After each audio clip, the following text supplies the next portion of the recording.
portion of benign hypertrophy of the prostate lung. As you know, when a person around 60, 70 years of age comes with retention of urine, you should not think of benign hypertrophy of the prostate alone. Other causes are equally important, like a cancer of the prostate, stricture of the urethra in the urethra, and certain neurological problems like diabetic, autonomic neuropathy, something like that. So keep all these things in mind. And as I told you before, when you are making a rectal examination of the prostate, remember to see perianal sensation and the cremasteric reflex. They indicate the neurological integrity of the micturition reflex. Well, again, bladder has multiple functions. One is storage function. The other one is a contraction which expels urine from that. So any of these things may cause retention of urine.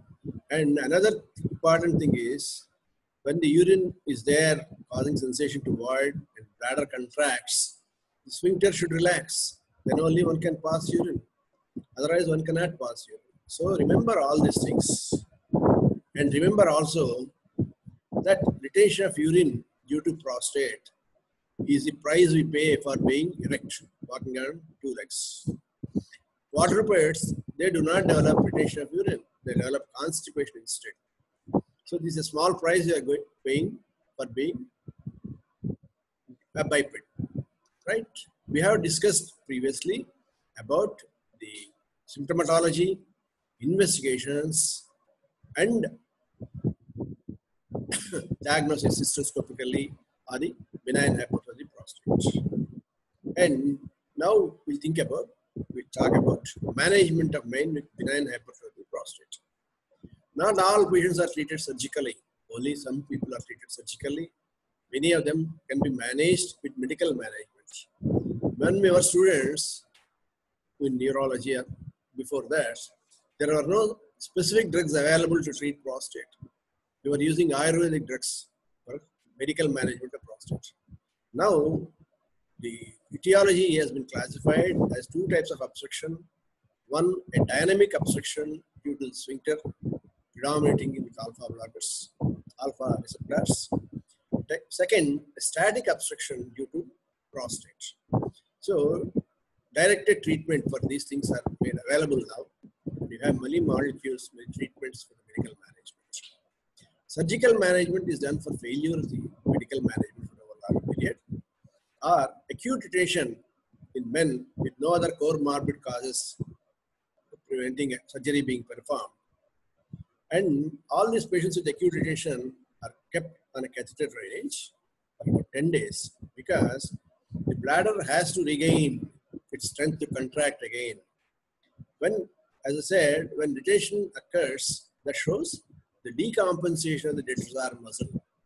When detrusor muscle is not able to contract due to overstretch, if you put a catheter and then take it off after 1 or 2 days, then this will not regain the capacity to contract again normally, and retention of urine occurs again.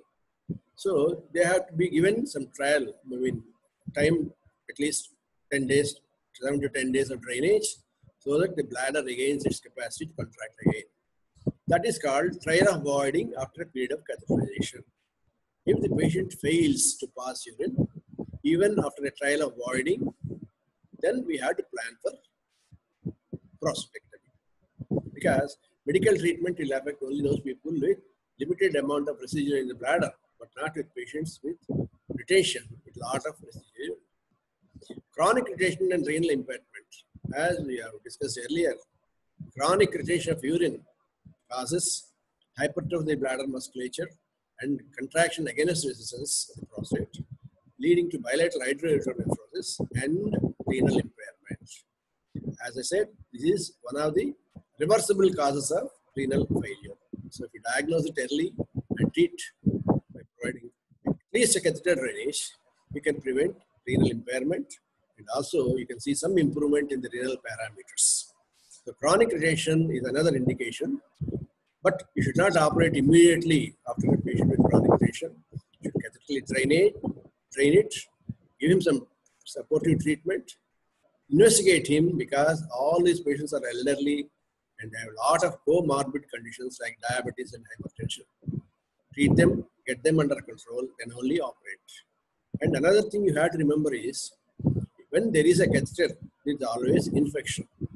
And gram-negative septicemia is one of the consequences of genitourinary infection. So you should not be in a hurry. Take urine culture and sensitivity, give them appropriate antibiotic, and then only operate. And there are certain complications of bladder outlet obstruction due to BPH, like vesical calicus, diverticulum forming. So for these things also, we need to do surgical management. And hemorrhage, as I was telling, there are distilled veins at the level of the bladder neck.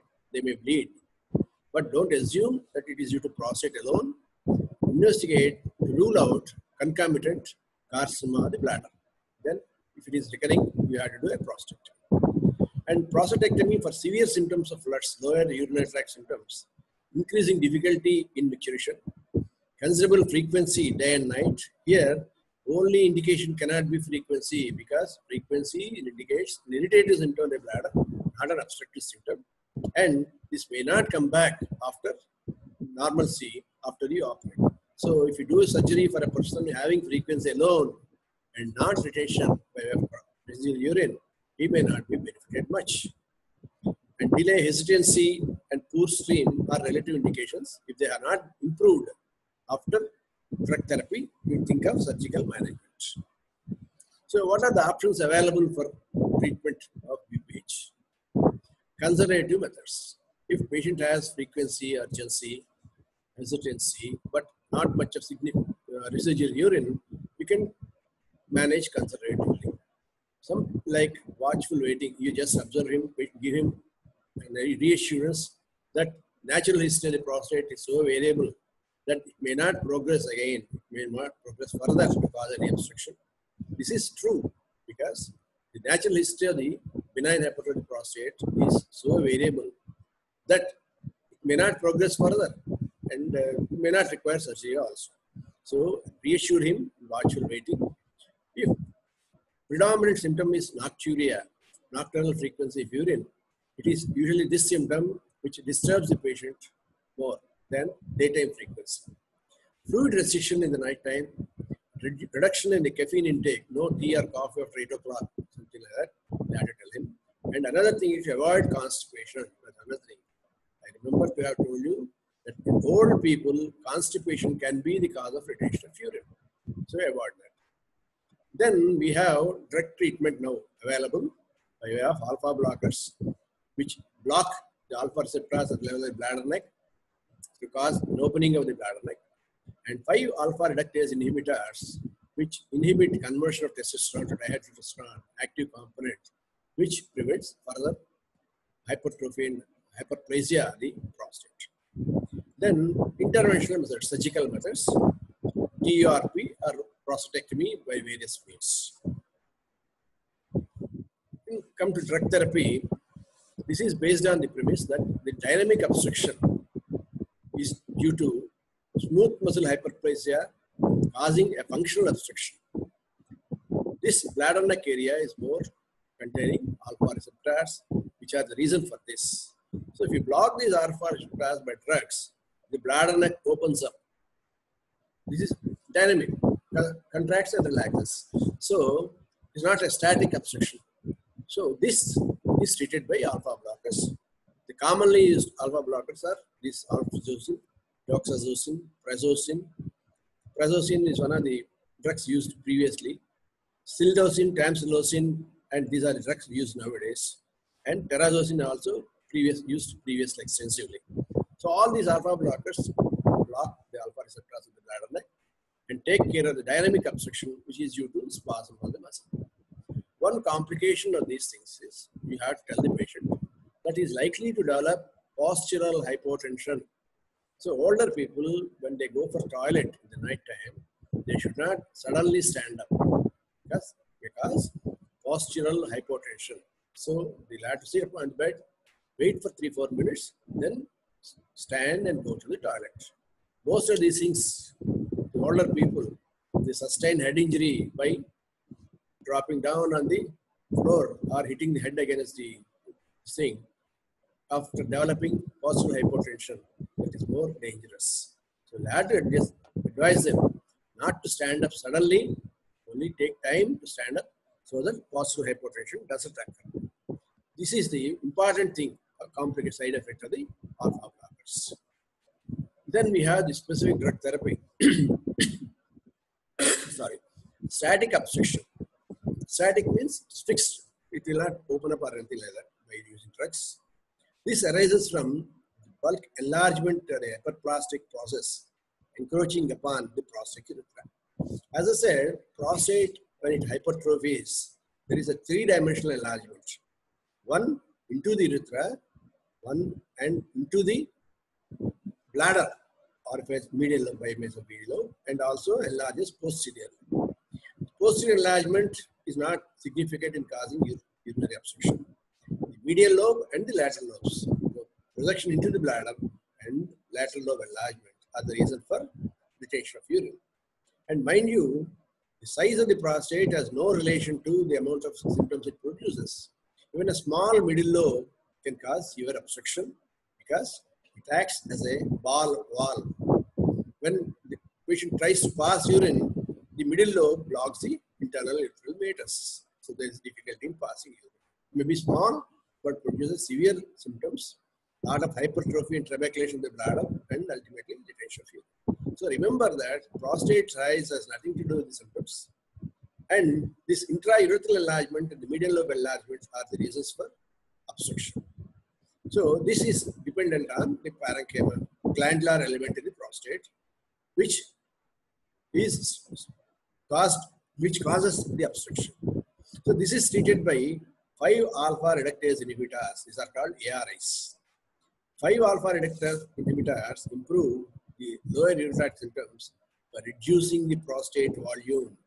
This doesn't happen suddenly, not over a period of 1 week or 2 weeks. These drugs have to be used for a long period to cause reduction in prostate volume. Drugs which are given are dutasteride, finasteride, and episteride. These group of drugs are alpha block, 5-alpha reductase inhibitors. So these act by controlling, reducing the prostate volume, tissue as such. The agents inhibit enzyme 5-alpha reductase for preventing conversion of testosterone to the active element, dihydrotestosterone, which stimulates the prostate tissue enlargement. So this, and besides giving these drugs separately, because if the prostate volume is small, symptoms are more, it is assumed that it is due to dynamic obstruction, then you give alpha blockers only. The prostate volume is more, then you'll have to give this alpha reductase inhibitors. Usually, we combine both. For immediate relief, this alpha blockers, and for sustained relief by reducing the prostate volume, 5-alpha reductase inhibitors. So a combination of drugs is given for medical management of the prostate, and it has to be used if the residual urine is less than 100 cc. And the symptoms are controlled by your medical management. And there are no complications of obstruction like stones or diverticulum like that, and recurrent hematuria. Then this drug therapy can be continued even for 1 or 2 years or even more, depending on the need to avoid surgery. These are given for people who don't want surgery and who are not fit for surgery if it is giving relief. Suppose we decide on surgical management. Surgical management is different for obstruction, not for irritative symptoms. Obstruction by means of increased residual urine volume or chronic retention or acute retention. So then, after failed trial of catheterization, you decide on surgical management. Frequency alone is never an indication for prostatectomy. By prostatectomy, we don't remove the prostate in entirety, as I said in the carcinoma of prostate. Only obstructing element is removed. So even after prostatectomy, the posterior lobe of the prostate remains. So cancer prostate can occur in that area, and so even after prostatectomy, a cancer prostate can occur. The relatively strong indications for operative treatment are severe symptoms, failure to respond to drug therapy, severe symptoms, that means retention of urine, low maximal flow rate, less than 10 ml per second. Can you tell me what is a normal urinary flow rate? How much of urine you pass? Put it on chat box. What is the normal urinary flow? An increased residual volume of urine more than 100 to 250 ml after failed trial, and complications of chronic retention like calculi. These are the indications of surgery. But remember that patients must be fit for surgery. If they're not fit for surgery, you cannot endanger his life because there is a significant risk of morbidity and mortality in of BPH patients for after surgery, because there are a lot of comorbid conditions like diabetes, hypertension, cardiovascular problems, and neurological problems. So you have to evaluate the patient preoperatively thoroughly for his cardiovascular status and other metabolic status and hemoglobin. These things should be, and renal parameters. If patient has presented to you with increased renal parameters like serum creatinine and blood urea, you have to put a catheter and wait for some time for these things to come down. They are likely to come down. The acute retention or chronic retention is the reason. They have to come down, and they will come down in patient will be in a better condition to operate. Take care of the bleeding problems. They should not be taking any anticoagulants like clopidogrel or aspirin for cardiovascular conditions. They have to be stopped at least 1 week to 10 days prior. Lungs breathing exercise should be taught to the patient, and cardiovascular status should be attached. When the anesthetist clears it, physician clears for surgery, we explain the patient what are the advantages of prostatectomy and what are the disadvantages of prostatectomy. Advantage is that he'll be free from catheter, will pass urine normally. Those things which are shown in the slide are these side effects of the prostatectomy that complicates the prostatectomy. So retrograde ejaculation occurs in 65% because you'll be damaging the sphincter, internal sphincter, by resecting this prostate. Retrograde ejaculation occurs in 65%. Erectile impotency in 5%. Because of the age and other comorbid conditions also this can occur, not just due to prostatectomy alone. But patients attribute it to surgery. But you'll have to tell them patient before, all these comorbid conditions can be part of this erectile impotence. Success rate is 90%. Success means which means patient is able to pass urine freely with no significant residual urine. When with unobstructed retrosar instability do not respond well to TURP, that what it means is simple frequency of urination due to retrosar instability is not an indication for surgery. They are better treated by anticholinergic group of drugs or medical management. And the risk of reoperation of TURP, this is a thing very many people, we all used to do open prostatectomy at the beginning of the career, wherein we used to do suprapubic, operate and remove prostate. And later on, TURP is golden standard for prostatectomy now. Many people used to say that TURP, you just remove limited amount of prostate and it's come back for reoperation soon, which is not right. Risk of reoperation is only 15% at the end of 5 years. Morbidity after prostatectomy, death after TURP less than 0.5%. Sepsis, if you have a pre-existing urethral catheter for a long time, 6%. Severe hematuria requiring transfusion is 3%. Hematuria occurs during surgery. It is a vascular organ. Blood supply coming from inferior vesical artery and other arteries. And significantly, at level of the 5 and 7 o'clock positions, the arteries pierce the prostate. And the prostate capsule separates the gland from the venous structures which are there. So if you encroach on them, the venous bleeding is more. You have to give them a lot of blood and other things. So that is complication of surgery. There are immediate hemorrhage occurring during surgery.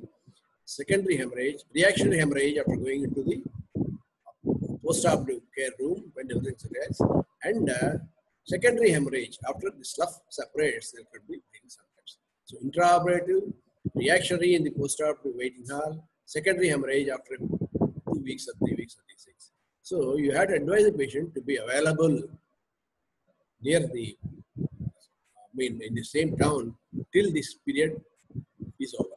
Because anytime may have to intervene. That's the advice you give to the patient. How do you do a prostatectomy? Prostatectomy, obstructive one. The prostate can be approached transurethral by means of transurethral resection of the prostate. Retropubically, these are all, once from here onwards, it is an open operation. Retropubically, retropubic prostatectomy, through bladder, transvesical prostatectomy, and from the perineum. Now, perineum is outmoded, they are not doing it. And these other 3 operations, these open operations cannot be also done by laparoscopy or robotically. So these are the surgical approaches to prostate. This is transurethral, retropubic, transvesical, and transperineal. Transurethral resection of the prostate is over 95% of the cases can be managed by transurethral resection of the prostate. I will show you a video how it is done. This is because the development of this lens system by Gerard Hopkins system of lens. You can see interior of the bladder very clearly. Strips of the tissue are cut from the bladder neck down to the level of verimontonum. Verimontonum is a landmark in the prostatic fossa, which shows the limitation of the external sphincter. If you cut beyond verimontonum, you are likely to injure the external sphincter. So from bladder neck to the verimontonum only, you resect the tissues. And for this, you need to do a continuous irrigation and resect it electricity.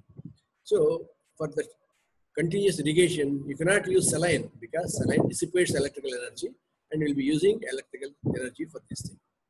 So 1.5% glycine is used for the irrigation, and you can avoid hyponatremia by using the glycine.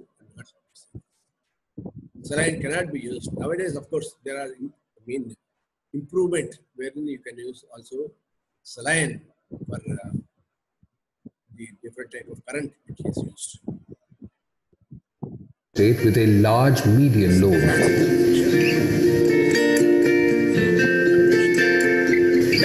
The bladder showed grade 1 trabeculations and normal ureteric orifices.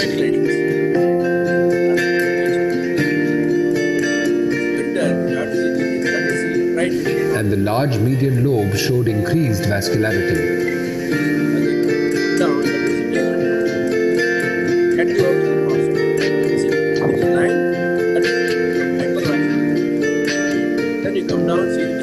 Procedure. We start the resection at the 5 o'clock position up to the capsule and then create a trough up to the verumontanum.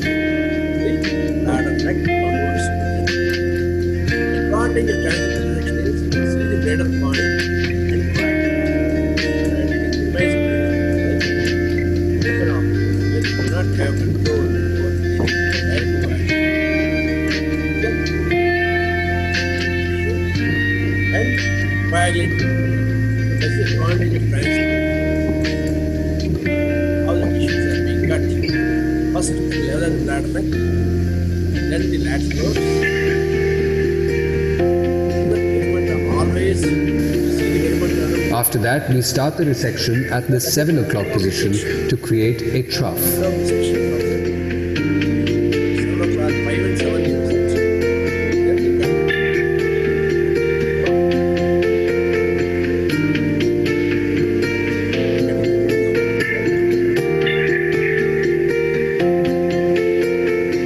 We then begin the resection with the median lobe at the 6 o'clock position.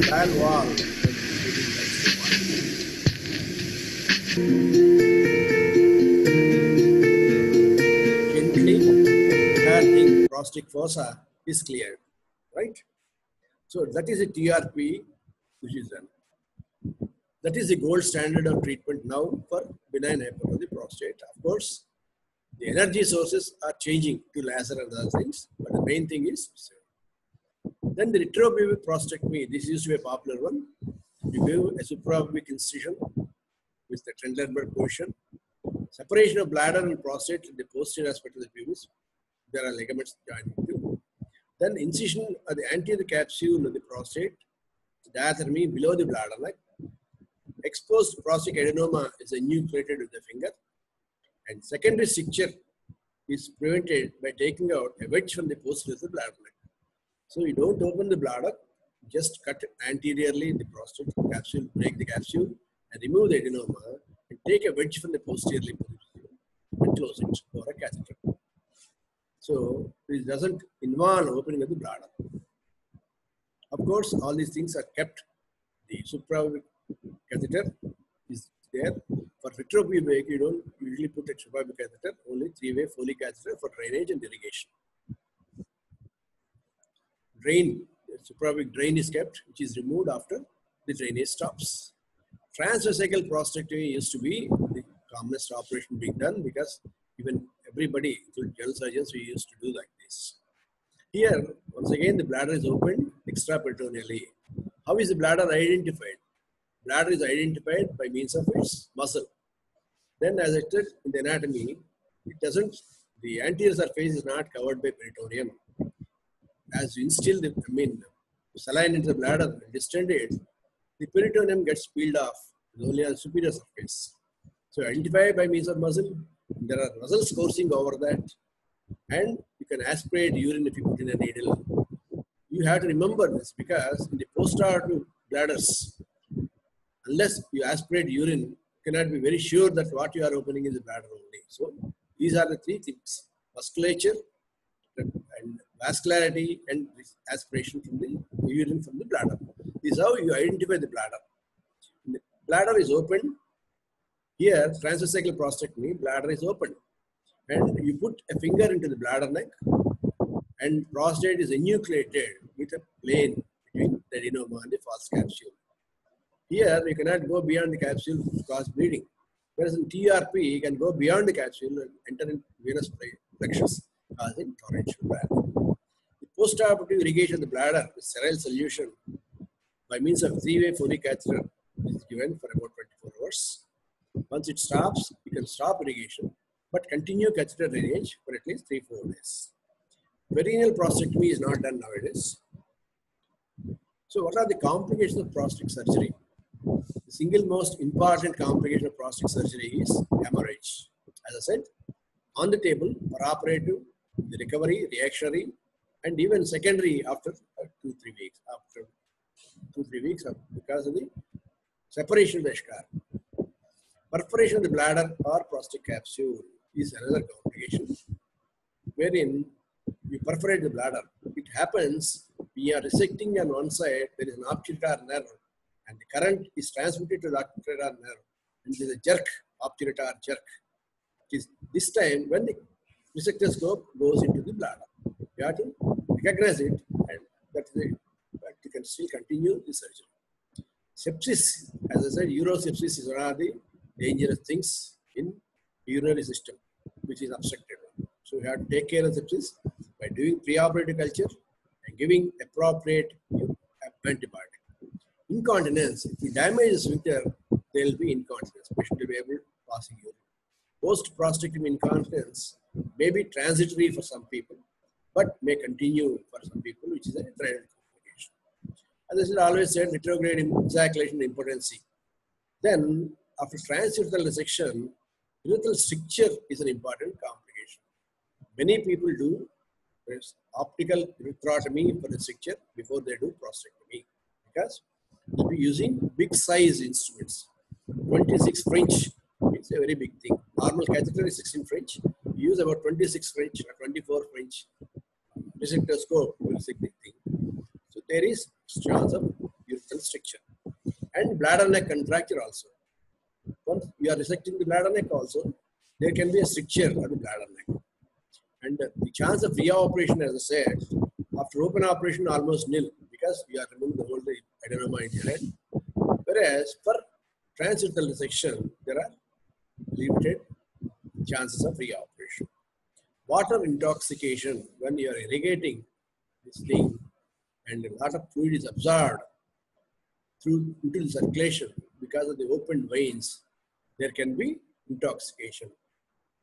So that is treated by diuretics and other things. And osteitis pubis is a complication of open operation, wherein there can be some infections. Newer treatments have come now because besides the electric injury which I have been using, holmium laser is being used to resect these things. Enucleate also, as you do an open operation, these lasers are used to enucleate also. Green light laser to vaporize the prostate tissue. Prostate tissue is vaporized just like that. So these are the things which are used to minimize bleeding. And in patients with risk factors like patients on anticoagulants, these are very, very useful to reduce risk of bleeding. And in some patients who cannot have any surgery because intervention, intraurethral stents have been advised. And you have to remember that all these open operations can also be done by laparoscopy or robotic surgery. Robotic simple prostatectomy, as I told you, open prostatectomy, transvesical prostatectomy, this robotic simple prostatectomy also can be done like that, remove the adenoma, enucleating the adenoma. So these are the new treatments. Apart from this, there are very many methods of treatment which have come. Transurethral incision of the prostate, transurethral vaporization of the prostate, and application of heat, all these things. Though there are about 20 treatments available for prostate, the golden standard is prostatectomy, transurethral prostatectomy. So this is about management of benign hypertrophic prostate. Then coming to the other things, a patient of prostate hypertrophy or carcinoma presents with acute retention of urine or chronic retention. So you learn something about retention of urine, right? So retention of acute retention of urine, the most frequent causes of retention are male bladder outlet obstruction with BPH or bladder contracture, common. Urethral stricture, which is also very important cause of retention of urine, the younger male. And also in the older people, you should also think of urethral stricture, because what he has done in his youth, it may not pardon him, and the effect may be seen in the elder.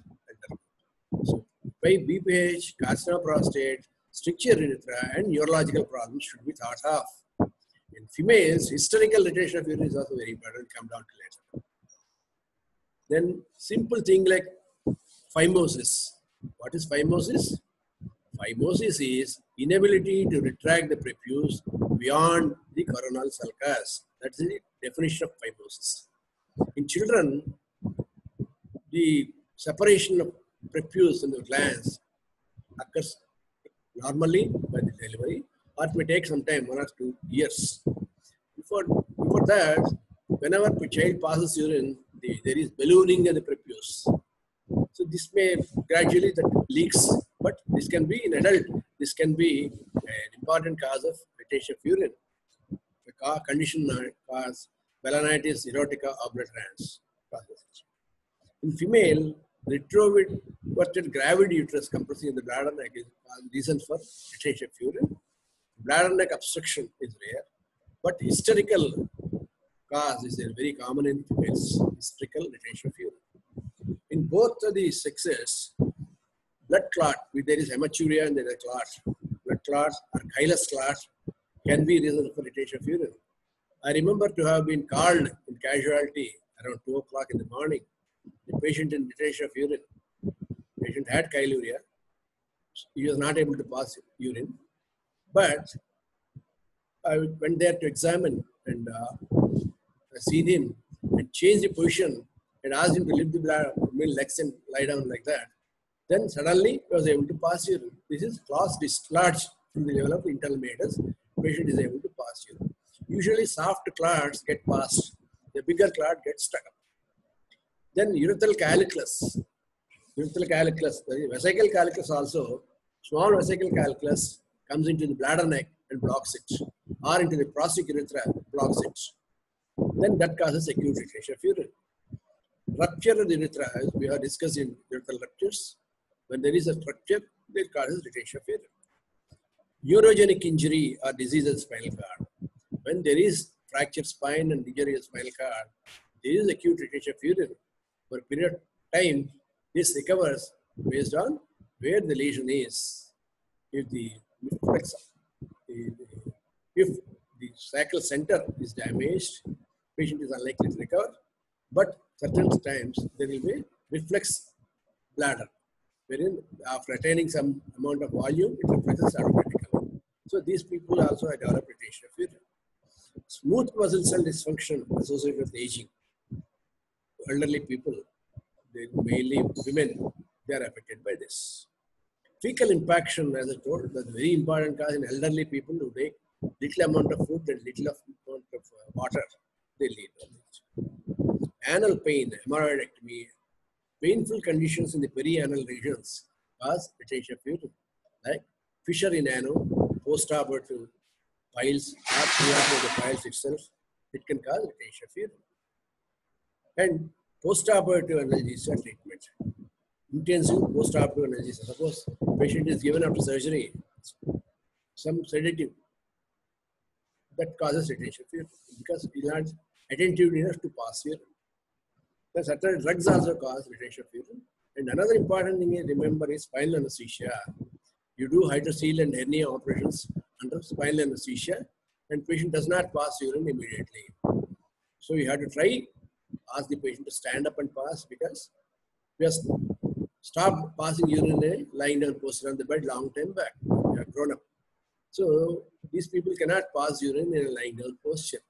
So you can give him for some conservative methods, like ask them to stand up by the side of the bed and pass urine. And if they cannot, then you have to catheterize them. So retention of urine is an acute retention or a chronic retention. Based on, we come to symptomatically, we see what is the difference. And acute and chronic retention or overflow incontinence. These are the things. So acute retention, clinical features, patient doesn't pass urine for several hours and is having severe agony, suprapubic pain and difficulty, painful bladder, visible, palpable, tender bladder due to dull on percussion. Suprapubic dullness is an important sign of bladder distension. Check reflexes in both limbs and perianal sensation, as said, may be due to neurological problems. How to treat this? First of all, leave about causes and all. You have to give relief to the patient. So how to leave this? By means of urethral catheterization. If it is a stricture, patient not able to pass, you are not able to pass a catheter, then you'll have to do suprapubic cystostomy, wherein you put a tube into the bladder in the extraperitoneal plane and bring it out to drain the urine. Nowadays we are doing a trocar cystostomy. Simple things are available wherein you can just push it into the bladder and leave a drainage. Suppose there's some difficulty at the limb due to middle lobe and all catheter is not going in. You can do a urethral instrumentation with a catheter guide. Sometimes if you are not able to pass, you do a cystoscopy, try to pass a guide wire along the structure. Chronic retention, there is no pain. Sometimes there is overflow incontinence. Risk of upper tract dilatation and renal failure, this happens. If you don't recognize it and treat, it may lead to renal failure. So you have to treat this. Once again, when the patient comes with chronic retention, you need to put a catheter. There are certain differences between acute retention and chronic retention. Chronic retention, there is backflow and the renal system is tuned to a higher pressure. So if you suddenly decompress the bladder, there are certain changes that occur, and you have to take care not to decompress the bladder suddenly in case of retention, chronic retention of urine. One thing is a post-operative obstructive diuresis. The distal tubules do not respond. So there is post-operative ADH, do not respond to ADH, and there is a lot of diuresis. So you may pass liters and liters of urine and may go in for dehydration. So you need to give fluid replacement. Observe, that's why after this, you have to admit the patient and observe him in the ward. The risk of hematuria, post-decompressive hematuria is another complication which can be significant unless you take care. The method is used is stridal drainage. Gradually, you allow it to drain, not suddenly. By reducing the height, gradually put it at a height, catheter back, gradually reduce it so that there is a tidal drainage. then the renal function or the bladder capacity to construct takes some days for full recovery. Retention overflow, once the chronic retention phase is progressed, then there will be retention with overflow. Incontinent with small amounts of urine passing involuntarily. This follows neglected chronic retention. Acute retention occurs also due to drugs, as I was telling. Certain antihistaminics, antihypertensives, anticholinergics, and tricyclic antidepressants. This is very important. In psychiatric patients, there is no obstruction like BPH or bladder neck obstruction stricture, but they fail to pass urine and may need catheterization also. So we have to be careful when using tricyclic antidepressants and look for this thing. They may not be able to complain, so we'll have to look for those things. Now, how to catheterize? How to catheterize? It has to be done under sterile conditions. Because affect the system, introduce infection, entire urinary tract will melt away because the infection is reduced. So this is the Foley catheter which is used. Foley catheter is used to drain for a period. If you want to remove it immediately, you can use an Nelson's catheter. I assume that you know the difference between the catheters. Foley catheter, this is a sterile pad which is catheterization is done.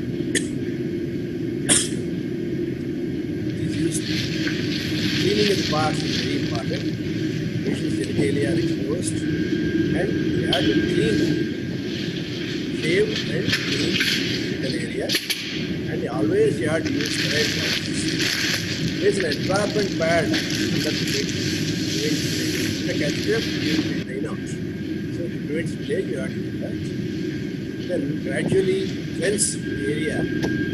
So that's how male, there is no problem. That's why male catheterization is being demonstrated. You have to clean the area surrounding the ureters and the sterile conditions. The direction should be away from the penis. Then discard the gloves and use sterile gloves.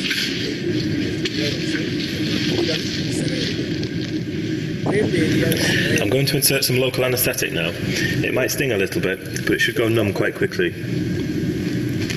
Xylocaine jelly. We are using xylocaine jelly for lubrication as well as anesthesia. And you have to give some time for the anesthesia effect to come. For 5 minutes to take the effect. As you understand, the male urethra is egg-shaped. So it has to be, the shape has to be do a direct thing by lifting the penis. Okay? You have to lift the penis. Now I'm going to insert the catheter. Lifting up the penis takes care of the shape, makes it just straight or only one curve, not a shape. So gently pass the catheter, and this is done under sterile conditions. So this wrapper is still being held. So these are not open. That's how you push the catheter to the insert. When do you know that you are in the bladder? Let me know if you feel any pain. You have to drain, see that drain, urine drains out freely before you inflate the balloon. See for any discomfort, because if you inflate the balloon in the prostate urethra, it causes severe pain. Gently retract the level of the bladder neck so that the balloon is at the level of the bladder neck. And this is contained, attached to catheter bag, urinary bag. You have to place the bag below for it to drain. So that's how catheterization is done. Catheterization is a very important thing, not to be relegated to junior most member of the faculty, because a catheterization wrongly done or a damage produced may be a lifelong thing. You'll be presiding over the misery of the patient lifelong. Whenever he wakes up and tries to pass urine, he will remember you. So that is a bad way of remembering you. Something good should be remembered. So do under aseptic conditions. Take care not to injure the urethra. First attempt is the best attempt. If you cannot do it, call for help. Don't inflate the balloon in the wrong area, only in the bladder. When urine is drained, just inject. If the tip alone goes into the bladder, also it drains urine. So push some more so that the entire catheter is in the bladder. Then inflate the balloon. That's all. And connect it to a sterile bag, urine bag, which is a sterile thing. And so that there is no infection, possibility of infection. Sometimes this Foley bag catheter will not come out. There's a complication in the catheterization for a period. This is because the Foley balloon, we inject distilled water. We inject normal saline, saline salt gets precipitated and it cannot be decompressed. So you have a channel through which the is introduced, saline or distilled water is introduced. So that gets blocked because of the collection or deposition material. So how to remove this catheter? This is a very common complication which occurs in intensive care units and other places. So you have to try to pass it, deflate the balloon by injecting more fluid. The capacity of the balloon, if you exceed, that means the only thing you can do is, if it is allowing fluid to get in, but it cannot be decompressed. If it is allowing to distend the balloon and it can rupture, it can be removed. Suppose it is not easy coming down, you are not able to do it. Then under ultrasound guidance, suprabically, you puncture the balloon and take it out. Other things also we used to do, we pull out the bladder, fix the balloon at the level of the prostate, make a rectal examination. Just above the prostate, there is a balloon which is filled. You puncture transrectally that balloon and take it out. We also used to do other methods like passing a ureteric catheter guideline. But this ultrasound guided puncture are inflating more are practical things. And subsequent, why is it important? Because we have to pass another catheter. Catheter has to be changed. When you pass for retention of urine, catheter has to be changed every 3 to 4 weeks. So then it becomes a difficult one. Subsequent cystoscopy to ensure that all fragments are removed. Why? Because vesicle calculus can form on any retained fragments. So you have to do that to see that all fragments are out. Then this is a foreign body. A thing which is there in the bladder is a foreign body. So foreign bodies in the bladder is one foreign body. There are many more foreign bodies which are removed from the bladder. I removed one thermometer from the bladder of a young girl. Pencil was removed from the bladder of a young male. So all these things are introduced. They are introduced for sexual gratification by mentally retarded people or enthusiastic people. So foreign bodies are very important, very commonly occurring one. Another important nature of the foreign body is through other operations done in and around the bladder area. So foreign body entering through the wall of the bladder, non-absorbable sutures which are used, metallic clips which are used. So these things also can enter the bladder and form a bladder. Sometimes you forget a swab in the bladder after doing surgery, that forms a stone. So this and a long-standing, we used to put Manicot's catheter drainage for drainage. Stone forms around is a foreign body around a stone. So what are the complications of retained foreign bodies? Causes severe lower tract infections and perforation of the bladder wall and a bladder stone. Bladder stone is really a common complication of retained catheter. If the patient doesn't come to you for a long period for catheter change, then there could be a stone around that. And nowadays, we are passing ureteric stents. We ask him to come for ureteric stent removal. They don't come. Entire thing is encrusted and there is stone formation. Removal of this is very difficult sometimes. And urethra may not be able to be removed. Maybe sometimes you can do a frost way to remove that. Cystoscopically, usually these can be, stone can be crushed and it can be removed. So see here, the uric acid stone forming on a metal staple used for a colonic bladder augmentation. Bladder augmentation is done with colon. So in such area, there is stone formed. So that's the thing.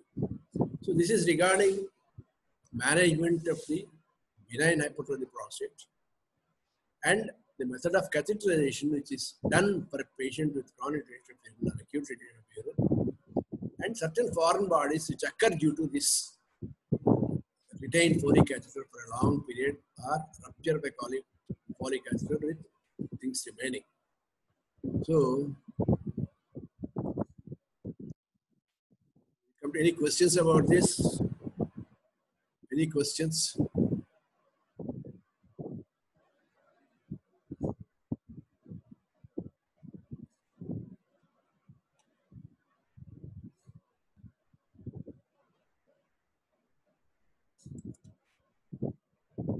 Yes, there is one question. Yes, 15 ml per second is a normal urinary outflow. If it is less than that, less than 10 ml per second is narrow stream.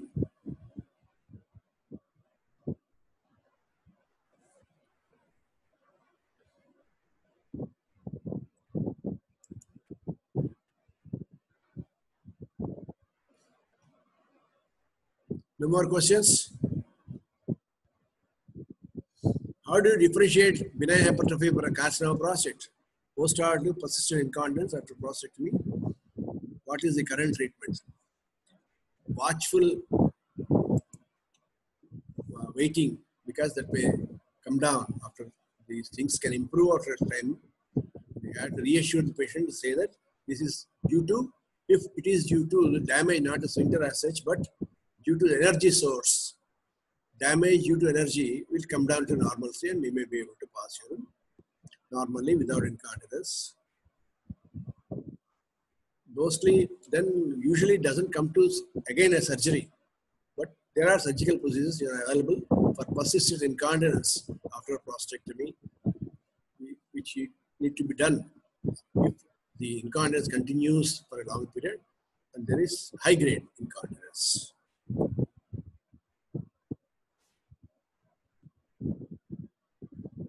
Then my question is, when a patient comes to you, how do you decide whether it's benign hypertrophy of the prostate or cancer prostate or some other reasons for retention of urine? So basically, how do you differentiate in a carcinoma prostate and a BPH? When patient comes to you without any investigation, no investigations are available, patient is there, you are examining him, how do you differentiate? Is it due to malignancy or BPH? It's very important, as I said, unless you have suspicion in mind, you cannot diagnose a carcinoma prostate. In early diagnosis of carcinoma prostate, there is a surgical treatment available, radiation available. But once it goes beyond the prostate, extraprostatic or metastasis, the management is only palliation. You don't have a curative thing. So how do you differentiate between? In both, obstructive symptoms are found. In both, obstructive symptoms are found. In both, the obstruction is there. Either malignancy or BPH, the obstruction is there for both. At the same area of the bladder. So it doesn't depend based on obstructive symptoms alone. You have an indication, the obstruction occurring, weight loss, no. It doesn't cause weight loss or anything like that because it doesn't affect your food intake. Malignancy, as I said, is so variable, it is slow. Many people may have malignancy even at 80 years of age. 80% will have the changes of malignancy in the cancer prostate. So it is not like other cancers where they spread easily, cause loss of weight, loss of appetite, something like that. Gland consistency. What is the consistency?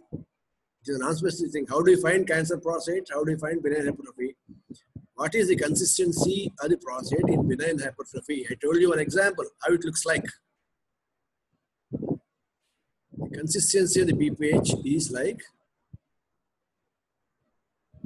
tip of the nose, firm in consistency, like the tip of the nose. Whereas in cancer prostate, it is hard. A hard nodule is there. Median sulcus is palpable in what? In BPH, that's right. In malignancy, median sulcus is obliterated. That's not one other thing, but consistency of the gland and mobility of the mucous membrane over the nodule, these are important. So if you have suspicion, how do you confirm? You have to confirm the diagnosis before you operate, isn't it? You have suspected cancer prostate. How do you establish the diagnosis and rule out cancer prostate to do TERP for this man, gentleman?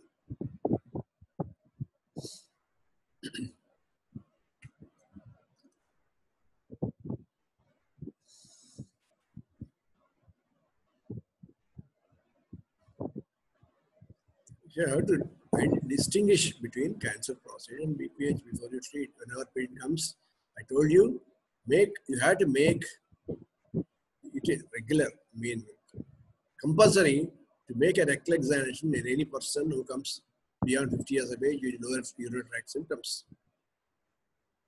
Rectal examination, digital rectal examination is the single most important thing to suspect cancer prostate. Then you have other modalities like PSA, estimation, transrectal ultrasound, and other things. The patient alone coming to you, you have to do a rectal examination compulsorily. I've been sending you, I did not get any feedback about the advantage of sending you initially, before the talk. So no feedback means no use, right? Okay, next class we'll have on renal calculus disease, right? Thank you.